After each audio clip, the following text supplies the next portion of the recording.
Et bien bonjour à toutes et à tous, ravi de vous retrouver pour une première vidéo en pays Qatar. Aujourd'hui je vais vous présenter l'ordre de Veyel en partenariat avec Paria Édition, que je remercie parce qu'ils m'ont envoyé la boîte de jeu et des figurines. Donc j'ai été gâté. Donc l'ordre de Veyel va vous replonger pour certains ou pour découvrir pour les autres le jeu de rôle sur plateau. Donc toute une nostalgie me concernant, passant par Donjons et Dragons, mais également le jeu PC Diablo. Donc ça m'a fait penser un petit peu à cet aspect-là. Donc l'ordre de Veyel, vous allez incarner des héros qui vont explorer des donjons pour combattre un boss de fin. Donc vous allez pouvoir staffer votre équipe, vous allez évoluer, monter de niveau, acheter du matériel, récupérer des loots que vont vous donner les monstres et le système de jeu que vous pourrez ensuite transformer en achat d'armes, monter de niveau, etc. Donc on aborde dans ce premier chapitre la notion d'introduction au jeu de rôle. Donc ce que je vous propose de faire, c'est de ne pas vous montrer les règles en détail, étant donné qu'il y en a qui l'ont très bien fait. Ce jeu ne date pas d'hier, ça date de bien 2019-2020 au niveau du Kickstarter. Donc ce que je vous propose de faire, c'est qu'on va découvrir ensemble le jeu et succinctement je vous expliquerai les règles et je vous inviterai en fin de vidéo à vous diriger sur le site de Paria Édition. Si vous êtes intéressé, pourquoi pas acheter le jeu. Ce que je vous propose, c'est qu'on passe directement sur la table. Allez, on se retrouve tout de suite. Allez, on se retrouve sur la table pour la présentation succincte du matériel avec des explications. Bien sûr, vous m'excuserez, j'ai pas plongé plus profondément dans le jeu parce que j'étais en cours de déménagement. Et là, je suis en finition d'installation, donc je vais vous expliquer un peu tout ça. À savoir que David et Alex ont eu la gentillesse de m'envoyer des figurines. Là aussi, vous m'excuserez parce que j'ai déballé, j'ai regardé les figurines et je les ai rangées n'importe où dans les boîtes, donc je ne sais plus qui correspond à quoi, mais c'est pas grave, ça fait partie du jeu. Mais pour les soutenir, je leur ai commandé des protège-cartes à l'effigie d'un roi. Voilà, espèce de roi squelette là, et parce que il y a une pléthore de cartes et c'est vraiment le cœur du jeu, donc l'exploration du donjon à travers des cartes. Donc je ne vous expliquerai pas les règles en détail car il y en a qui l'ont très bien fait. C'est pas un jeu qui date d'hier, je crois que ça a été kickstarté en 2019-2020 de mémoire, comme ça, mais je tenais à soutenir Paria Édition, ne serait-ce que pour la gentillesse de m'avoir envoyé le jeu et leur sortir une vidéo et leur donner mon avis en fin de vidéo, à savoir que ce jeu a un énorme potentiel, notamment après quelques discussions téléphoniques. C'est vrai que sortir un jeu de figurines de cet acabit, vraiment ça serait le top, car il y a eu un gros travail d'effectuer, j'imagine même pas le casse-tête pour trouver des armes, voilà, équilibrer tout ça, ça a été énorme. Donc ça, les figurines, on verra à la fin. On va vite fait, hop, vous expliquer le contenu, à savoir que c'est un jeu de plateau avec cartes. Donc le plateau est assez grand, il est excessivement bien conçu. Au niveau des illustrations, donc vous voyez là il rentre pas totalement dans l'écran, mais c'est pas grave, on le regardera tout à l'heure. Donc à savoir que vous aurez l'exploration du donjon au niveau des ailes, aile est, aile ouest et l'aile centrale. Donc vous déciderez quelle aile vous allez explorer. Le but étant d'évoluer dans le donjon, de revenir à votre zone de repos qui sera votre campement et puis pouvoir acheter des armes chez le forgeron, acheter éventuellement des objets chez l'alchimiste. Et puis voilà, donc à base de la monnaie qui sera des gemmes noires que vous pourrez acquérir au cours du jeu en tuant des monstres, en faisant différentes actions, pour ensuite arriver au niveau 5, c'est-à-dire niveau 5 qui est ici, le niveau terminal, où vous affronterez le boss final que vous aurez choisi ou tiré aléatoirement. Moi je sais que j'aime bien choisir mes ennemis et aussi mes personnages. Donc après vous pourrez le faire aléatoirement. Ça c'est pas une voilà, c'est pas une obligation des fois de faire les choses aléatoires. Vous pourrez très bien partir sur un choix d'équipier. Donc voilà, ça c'était le plateau de jeu qu'on verra en fin de vidéo pour vous expliquer succinctement les règles. Hop, on va tourner. Alors il y a une pléthore de matériel et les illustrations sont superbes. J'ai commencé le jeu de rôle très jeune par les livres dont vous êtes le héros, et bien sûr par la suite en est venu le jeu de rôle de table, papier comme on dit, avec l'appel de Cthulhu, Donjons et Dragons, enfin bref, des classiques. Donc là, alors je vais mettre ça de côté, hein. J'ai commencé un petit peu à ranger ma boîte, mais là on va voir un petit peu quels sont les différents persos, sans trop rentrer dans les détails. J'expliquerai tout à l'heure les caractéristiques, les évolutions, etc. Donc là on y retrouve quand même 10, 11, je ne me rappelle plus exactement le contenu. Un aventurier, un seller, alors remarquez vraiment les illustrations sont superbes. Un brigand, une bardesse, un chevalier, un assassin, un pyromancien, personnage assez puissant, un érudit, une chamane, un briseur de horde. Vous voyez, donc il y a du perso là, et c'est pas fini parce que vous allez pouvoir créer vos persos sur le site de Paria, créer vos objets, etc. Donc c'est vraiment super accessible et communautaire. Vous pourrez créer vos cartes vous-même pour y mettre votre petite touche perso. Le guérisseur, le magicien, donc vous voyez déjà là on a du perso là, hein, sans compter le chapitre 2 qui sortira je crois vers octobre, hein, il me semble, le barbare, et là on va y retrouver un petit peu des standees et sur carte, et là ça devient vraiment intéressant au niveau de ce que j'appellerais potentiellement un futur jeu de figurines. Pourquoi pas? Je leur ai lancé l'idée à David et Alex et je leur ferai un coup de main s'ils ont besoin.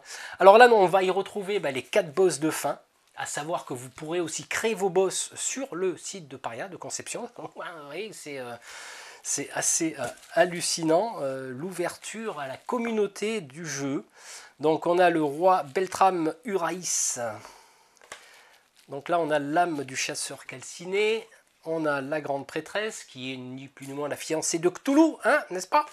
Et là, on a le Talman, l'apprenti de l'ordre. Donc chacun avec leurs caractéristiques spécifiques, leurs règles, bien sûr, spéciales, leurs points de vie. Et puis voilà, ici on a un récapitulatif des points de vie qu'on peut avoir ici. Et bien sûr, les attaques, les dégâts infligés, la défense et la réduction de dégâts, hein, parce que chacun a des particularités au niveau de réduction des dégâts. Donc là, on va y retrouver, bien sûr, une carte perso, de perso. Donc là, c'est l'aventurier.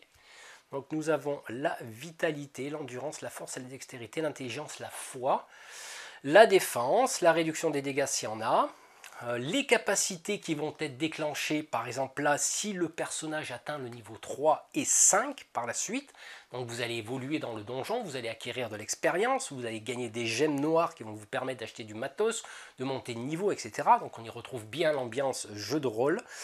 Et là, on mettra le petit pion de niveau, et vous remarquerez ces emplacements ici, qui vont vous permettre de staffer votre aventurier par un objet, bon, 2 objets, une armure éventuellement, une rune, arme ou bouclier, une arme, donc admettons une épée, un bouclier, et éventuellement une arme à 2 mains, auquel cas vous n'avez plus accès aux 2 cases qui sont en dessous. Alors tout ça va servir lors de différents jets de dés, notamment les combats, dont vous allez jeter un D20, pardon. Vous allez y rajouter en fonction de l'arme de laquelle vous utilisez, par exemple la force, plus 4, éventuellement des bonus si vous avez acquis des bonus au cours du jeu. Donc D20 plus 4 contre la défense du monstre, hein, dont on verra les caractéristiques tout à l'heure. Donc voilà, des super planches de jeu, vraiment il y a un gros travail, 100% français, je le précise. Nous aurons également un livre de règles qui compte 23-24 pages, d'après ma mémoire, ouais 24 quoi, avec les aides de jeu. Donc c'est un jeu qui est vraiment très accessible, qui est une introduction pour ma part au jeu de rôle, hein, qui va vous permettre de jouer, de faire un jeu de rôle sur un jeu de plateau, avec des cartes, etc. Une introduction dont le but, bien sûr, de Paria Édition est d'amener les joueurs dans le chapitre 3, me semble-t-il, vraiment au jeu de rôle, en passant par le chapitre 2, où là, on aura des standees, hein, des petits persos sur carte, avec des déplacements, etc. Donc là, je me languis de voir un petit peu le chapitre 2. Et bien sûr, de superbes et riches illustrations. Alors là, vraiment, on ne se fout pas de votre tronche. Ça me rappelle les illustrations de Donjons et Dragons. Voilà. Auxquelles j'ai joué étant jeune. Hein, bien sûr, un guerrier elfe, hein, vous devez imaginer. Niveau je ne sais plus combien. Donc voilà. Donc très bien, très bien expliqué. Rien à dire. Gros travail. Nous aurons bien sûr le cœur du jeu qui va être forcément les cartes. Donc les cartes, alors là les cartes du forgeron, il y en a un paquet, vous voyez. Là vous pourrez aller acheter des objets, des armes. Alors il y en a un paxon, j'imagine pas les recherches et l'équilibrage au niveau des armes et du jeu. Donc vous remarquerez que chaque type de carte a des couleurs différentes. Forgeron jaune, les cartes événements qu'on va retrouver dans le donjon qui sont violets, les salles que vous allez découvrir, à savoir que dans le premier niveau du donjon, dans toutes les ailes, vous rencontrerez automatiquement un monstre que vous devrez combattre. L'alchimiste, alors la particularité des cartes alchimistes, c'est que vous pourrez les consulter, c'est-à-dire que au niveau de la pioche du plateau de jeu, au lieu des cartes de forgeron qui, elles, vont être une rivière de 5 cartes et vous allez sélectionner, puis ça va être remplacé. Celles-là, vous pourrez les consulter librement et choisir ce que vous voulez. Donc vous allez avoir des pierres de résurrection, vous allez avoir des kits de réparation. Bon, tout ça va se payer en cristaux, comme on peut le voir ici. Donc là, ça va coûter 5 gemmes. Et je crois qu'il y a des niveaux de rareté. Est-ce qu'on a des niveaux de rareté? Je ne me rappelle plus parce qu'il y a des fois sur les coups. Nous avons un jaune. Alors ça, je crois que c'est les raretés, hein, de mémoire. Là, on a quoi? Alors des phylactères. Alors je ne me rappelle plus exactement à quoi ça sert. Mais ce sont des pierres de protection, d'extraction, de réalité, de soins, qui sont des choses assez spécifiques. Je suppose qu'il n'y en a que 4. Donc c'est des choses peut-être assez rares à trouver. Alors attendez, j'en ai encore là, parce que je vous dis, il y a un pléthore de cartes, c'est hallucinant. Ça, on va voir après les cartes monstres. Vous voyez, il y a encore des cartes de forgeron. Les amis. Forgeron. Hop, voilà, vous voyez. Donc là, ça rigole pas. Hein. Le paquet, il est monstrueux. On va jeter un petit coup d'œil aux caractéristiques tout à l'heure en détail de ces cartes. Là, nous avons un personnage bardesse. Alors ça, c'est une carte spécifique. Elle est seule. Et elle va servir à la bardesse. Donc voilà. C'est une mandoline. Ça va lui servir. Donc phylactère on a vu, l'alchimiste on a vu, forgeron. Ce que je vous propose de faire, c'est regarder un petit peu en détail une carte arme. Et bien pour ça, on va zoomer un petit peu. Voilà, je vous présente 3 cartes que vous pourrez trouver chez le forgeron. Donc je rappelle que c'est une rivière de 5 cartes, que vous aurez le choix d'en acheter une ou plusieurs en fonction de vos nombres de gemmes, les gemmes étant la monnaie comme je le rappelle. Et là, une fois que vous êtes chez le forgeron, en revenant du donjon, hein, si vous retournez à votre campement, ben vous pourrez acheter différentes armes. En l'occurrence, ici, on a un arc court, un labris et un pavois. Vous remarquerez ici ce que je disais tout à l'heure. Alors, je suppose, je ne sais pas, mais de mémoire, je ne m'en rappelle plus trop, mais vous avez des niveaux de rareté. Vous voyez, en fonction de la couleur du petit fanion qui est là, donc là, c'est marron, enfin bronze. Là, c'est argent, là, c'est or. Donc là, je suppose que c'est la rareté, hein, dans la logique. Vous m'excuserez si je fais une erreur, mais pour moi, c'est ça. C'est un niveau de rareté. Je n'ai pas parcouru le livre des règles. J'ai succinctement vu quelques vidéos pour m'inspirer. Alors, nous remarquerons ici que nous avons des sigles en haut, à gauche, qui sont le nombre d'armes, le nombre de mains que va avoir besoin cette arme. Là, en l'occurrence, c'est 2 armes à 2 mains. Sigle ici. Ici, bah, c'est une arme à distance. Là, c'est une arme de combat, de corps à corps, de mêlée. Donc, qu'est-ce qu'il va falloir avoir qu'est-ce qu'il va falloir utiliser pour ces armes? Ben là, en l'occurrence, ça sera la dextérité, ce qui est logique, hein, pour le tir. Et là, par contre, c'est la force. Voilà, caractéristique de force. En dessous, bon, ben, bien sûr, nous avons le nom de l'arme et nous avons les conditions d'utilisation de cette arme. Et là, ça devient très intéressant parce que si vous avez moins en dextérité et moins en force, ben, vous ne pourrez pas acheter cette arme. Par contre, si vous avez un niveau de dextérité de 8 et 4 en force, qui sont les conditions, vous pourrez acheter cette arme qui va infliger 4 points de dégâts et son coût à l'achat va être d'une gemme. Voilà, une gemme noire. Et là, pareil ici. Vous voyez, donc elle inflige 7 points de dégâts. Et là, c'est une réduction parce que c'est un bouclier. Donc ça va prendre sa place sur ce que je vous ai montré tout à l'heure, les emplacements des personnages. Donc là, par contre, en l'occurrence, ici, il faudra une force 10 et une dextérité de 5 pour pouvoir acheter cette arme qui coûte 2. Là, elle coûte 4. Vous voyez déjà au niveau du coût, on peut déjà voir qu'il y a des armes qui coûtent quand même relativement plus cher. Ce que je vais vous montrer maintenant, ça va être les cartes des salles. Hop, voilà. Donc là, comme je l'expliquais tout à l'heure, nous allons, en fonction des salles que nous allons visiter lors de notre progression, nous allons avoir différentes découvertes. En l'occurrence, les premiers niveaux seront toujours des monstres. Donc, quelle que soit l'aile par laquelle vous rentrez, vous devrez combattre un monstre. Donc lancez un D6 pour déterminer le nombre de monstres qui ne peut pas dépasser le nombre de joueurs. C'est-à-dire que si vous êtes 3 joueurs, bah vous jetez un D6. Si vous tombez sur 4, eh ben, il n'y aura que 3 monstres vu que vous êtes 3 joueurs. Voilà.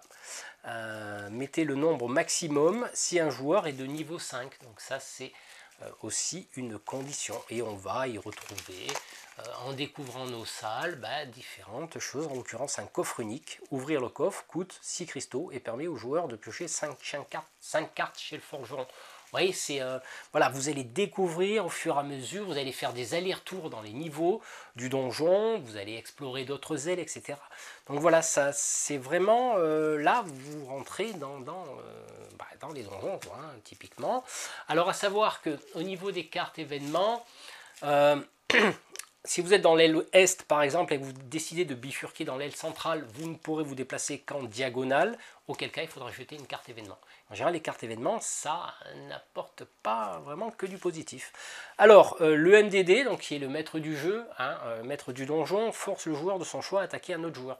Donc, voilà, ça c'est une attaque mentale. Sauf que, comme c'est un jeu qui se joue de 1 à 7 joueurs, donc forcément, vous pouvez jouer solo. Donc, vous appliquerez les règles.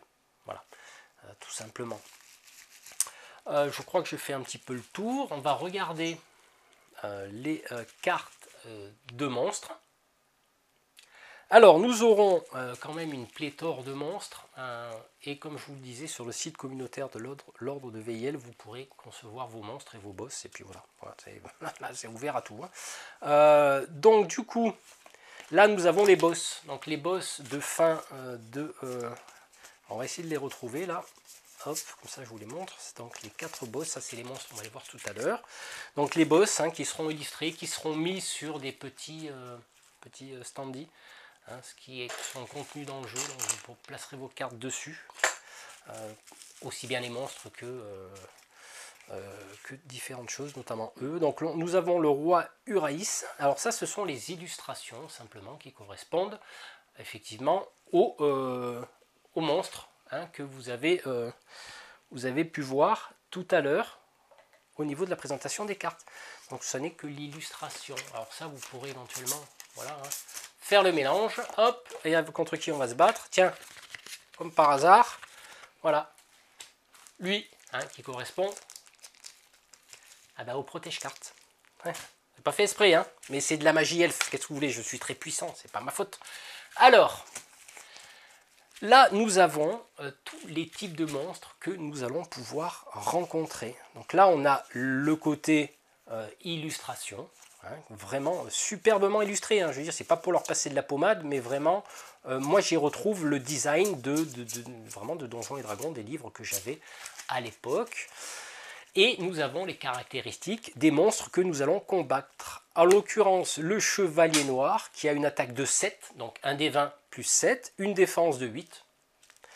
Il inflige 7 points de dégâts. Aucun joueur ne peut attaquer les ennemis situés derrière le chevalier noir. C'est-à-dire que dans le donjon, lui, quelque part, il protège. Il est le défenseur. de ceux qui sont derrière. Parce que l'ordre d'apparition des monstres est important dans le donjon. Bien sûr, les couloirs sont étroits. Il a 20 points de vie, il frappe 2 fois, donc autant dire que ça va, quoi. Et il a une réduction de dégâts de 3, donc une armure de 3, vous voyez. L'araignée géante, on a le dernier géant, donc là, après, là, on tombe dans des monstres. Alors, je vois aussi que j'avais pas fait attention, mais qu'il y a également, vous voyez, ici, là et là, vous voyez, des niveaux de rareté. Hein, on peut le... Peut-être, ouais. Donc là, s'il est en or, c'est que lui, il doit être puissant, lui. Donc c'est des monstres puissants, comme on a vu tout à l'heure. Je crois que je vous l'ai montré, cette carte est monstres puissants. C'est ce qu'on va retrouver dans le donjon. Donc, je vous dis que j'ai regardé la partie intégrale de mon confrère Etrigan pour m'imprégner du jeu. Bon, elle fait 3 heures quand même, je l'ai regardé en plusieurs fois et c'est vraiment très très intéressant. C'est vraiment une super introduction au jeu de rôle pour ceux qui aiment un petit peu se raconter des histoires, d'évoluer dans un donjon et de combattre un monstre final.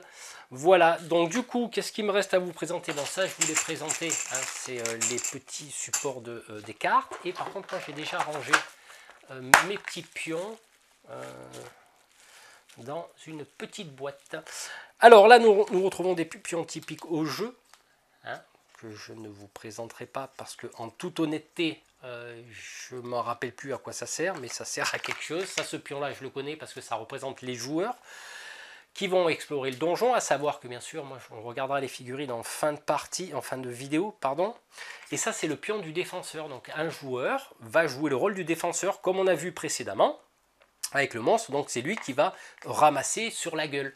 En gros, il va se mettre devant le couloir et puis il va dire, bon, ben, hop, c'est moi qui vais me prendre sur la tronche. Et là, tous ces petits pions numérotés vont être des pions qu'on va mettre au niveau de nos évolutions de personnages. Donc force, on peut monter jusqu'à placer 2 pions. Donc le niveau et éventuellement si on a une rune qui apporte un bonus. Voilà. Et tout ça, bien sûr, la vitalité, tout ça, ce sont des cubes de couleurs que l'on retrouve ici, cubes rouge et vert. Voilà, qu'on viendra placer sur nos emplacements adéquats. Voilà. Et là, nous avons les pions de niveau. Donc, pour savoir à quel niveau on est, 2, niveau 4, etc. Savoir que les capacités se déclenchent au niveau 3, au niveau 5 dans le jeu. Donc là, on a d'autres pions. Je suppose que des pions empoisonnés. Les dés. Donc là, il en manque un parce que je l'ai utilisé pour autre chose. Mais nous avons un dé supplémentaire ici. Donc les dés, les combats se feront avec des dés 20 à 20 faces. Donc on tirera un dé et puis on rajoutera ce qui est demandé au niveau des caractéristiques. Et les D6 vont servir dans certains cas, comme par exemple quand on a tué un monstre, on va jeter, je me semble, je ne sais plus combien de dés, et les pairs on trouve du loot, les impairs on trouve rien. Donc voilà, donc ça va être le hasard. Donc ça me fait penser aussi à Diablo, quand on shoot un ennemi, et ben voilà, il tombe des pièces d'or. En l'occurrence là c'est des gemmes. Voilà, donc là au niveau des pions, voilà le contenu de ma petite boîte. Et bien sûr vous retrouverez un petit sachet cousu, du lin ou du coton, je sais pas. Alors moi ils m'ont envoyé un noir avec brodé en or, c'est très gentil de leur part, je sais pas où je l'ai mis, je suis désolé. Et voilà, dans le déménagement des fois.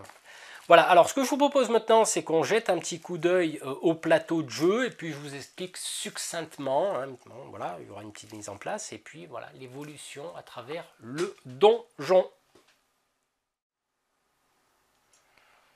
Voilà, on se retrouve sur le plateau de jeu. Donc j'ai disposé les cartes comme il fallait, notamment la place des cartes de l'alchimiste ici, les cartes de forgeron. Je le rappelle, c'est une rivière sur laquelle on va choisir les armes en fonction de l'argent qu'on a sous forme de gemmes.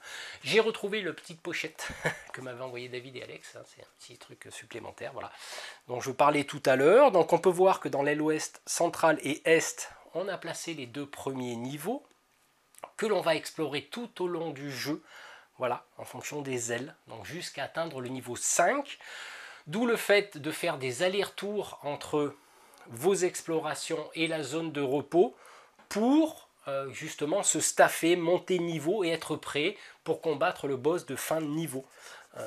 Donc voilà, ça va être important. Donc dans un premier temps, on va se déplacer, admettons, dans l'aile centrale. Automatiquement, on sait très bien que le premier niveau va être des monstres que l'on va combattre. Donc là, on va tirer un certain nombre de cartes monstres, et en fonction de leurs caractéristiques et de leur apparition, il y en a un qui va servir, entre parenthèses, de défenseur, en fonction bien sûr de leurs caractéristiques. Donc je rappelle que c'est à base de D20, on va jeter un D20, en fonction de l'arme qu'on utilise, on va utiliser la force, la dextérité, etc. Et on va rajouter à notre jet de D20, et pareil pour l'adversaire. Une fois que qu'on l'a combattu, on récoltera des cartes gemmes noires qui sont la monnaie du jeu. Vous pourrez éventuellement, pourquoi pas, si ça vous chante, de les remplacer par de l'or, des pièces d'or. Donc du coup, une fois qu'on a, admettons, réussi le combat, on va pouvoir choisir, cette fois-ci, de continuer à explorer au niveau 2. Voilà, en fonction, bien sûr, si vous avez des blessures ou quoi que ce soit, auquel cas vous revenez au campement. Là, effectivement, on va de nouveau retourner les cartes, et on va savoir qu'effectivement, il y a un monstre au premier niveau tout le temps, et on va explorer tout ça, toutes ces ailes, par exemple là, hop, enfin du moins ces zones. Et là, on tombe sur une salle piégée. Chaque joueur doit effectuer un jet de dext supérieur ou égal à 16. S'il échoue, il perd 3 points de vie. Donc vous voyez, là, on tombe sur une salle. Typiquement, c'est une salle piégée. Voilà. Donc, quoi qu'il arrive, après, on revient là. On refera un mélange de cartes de façon à ne pas tomber sur la même salle. Mais la particularité, c'est qu'on pourra explorer les cartes en diagonale. Mais cette fois-ci, si on explore les cartes en diagonale, automatiquement, on va piocher une carte événement qui, bien sûr, apporte son lot de surprises. Donc là, par exemple, c'est une dalle de pique. Voilà. Inflige de points de dégâts à 3 joueurs. C'est pas mal, hein. Voilà, des petites surprises comme ça. Et donc, on va évoluer dans notre donjon. On va découvrir les niveaux, on va venir compléter les cartes, on va arriver jusqu'à ce qu'on puisse aller le plus loin possible, revenir au campement, acheter du matos, dépenser des sous, monter de niveau, etc. Donc c'est super intéressant. Donc comme je le précisais, on va pouvoir remplacer les pions, enfin ce pion là particulièrement, par une figurine que je vais vous montrer tout à l'heure en fin de vidéo, et nous allons justement essayer de monter de niveau le plus possible pour être prêt pour le combat final. Donc voilà, en gros, succinctement, comment se joue l'ordre de Veyel, hein, un super matos. Et puis, moi je vous donne mon avis tout de suite, hein, c'est vrai que j'adhère beaucoup, ne serait-ce que par le travail qui a été fait là-dessus, par toutes les illustrations vraiment magnifiques au niveau des monstres, des persos, vraiment c'est un gros travail. C'est une société française de modeste taille, oui, mais grand par leur créativité. Et c'est ça qui me plaît, et comme vous le savez, moi je soutiens tout à fait les initiatives françaises, voilà, hein, je suis un peu chauvin là-dessus, hein, surtout quand c'est des concepteurs talentueux. Voilà, alors ce que je vous propose maintenant, c'est de jeter un petit coup d'œil aux figurines, mais vous aurez compris que j'ai été emballé par ce jeu, notamment petite nostalgie des soirées passées à combattre les monstres dans les donjons, donjons et dragons, avec un petit coup de clin d'œil à comment ça s'appelle, à Diablo, bien sûr. Voilà, écoutez, on regarde les figurines et puis on termine cette vidéo. Alors voilà les jolies figurines que m'ont envoyé David et Alex. Donc c'est en résine. Elles sont super sympas. Donc d'une taille assez imposante, on va dire. Alors là, comme je vous disais tout à l'heure, je suis désolé, je ne sais pas qui correspond à quoi. Voilà, ma méconnaissance. Mais je peux vous dire qu'elles seront bien sympas à peindre, qui permet aussi d'intégrer un petit peu des figurines dans le jeu. Voilà.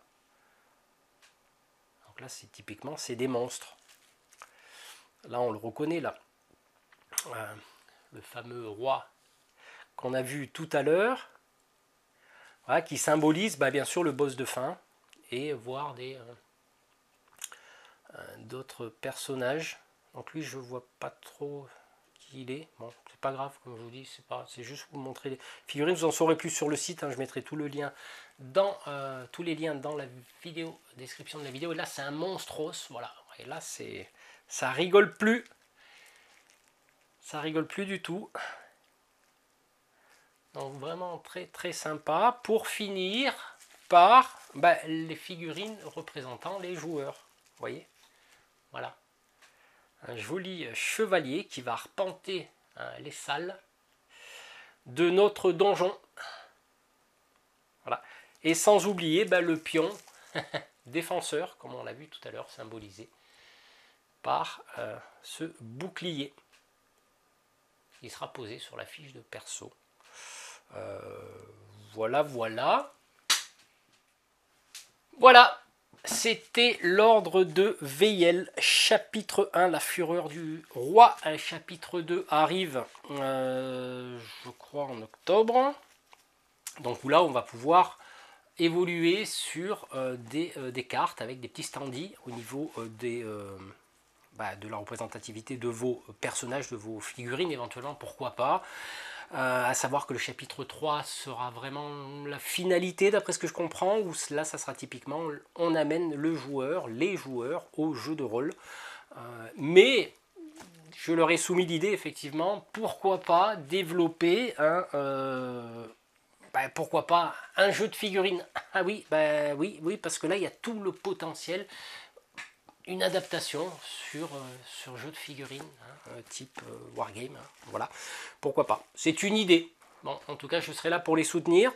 Donc, je remercie David et Alex Rousseau des éditions Paria pour le jeu. Je n'ai pas encore joué, j'ai une actualité relativement chargée, qu'elle soit ludique ou personnelle, dans l'installation de ma région en Occitanie. Donc écoutez, n'hésitez pas, pour moi ça a été une découverte, je l'avais vu passer succinctement, mais bon, je ne suis pas un professionnel on va dire de l'actualité ludique, donc des fois on est obligé de mettre de côté certaines choses, et ça c'est un petit peu un loupé de ma part, parce que j'y retrouve des sensations nostalgiques de mon enfance, à travers ce jeu de rôle. Donc pourquoi pas, je jouerai mais hors caméra parce que c'est très long. Quoi qu'il en soit, si vous êtes intéressé, n'hésitez pas à aller sur le site de Paria Édition. Je vous mettrai tous les liens dans la description de cette vidéo comme je vous l'ai dit tout à l'heure. Et puis on va se retrouver très bientôt pour de nouvelles vidéos. Allez, bonne journée ou bonne soirée selon l'heure à laquelle vous avez visionné cette vidéo. Allez, ciao ciao!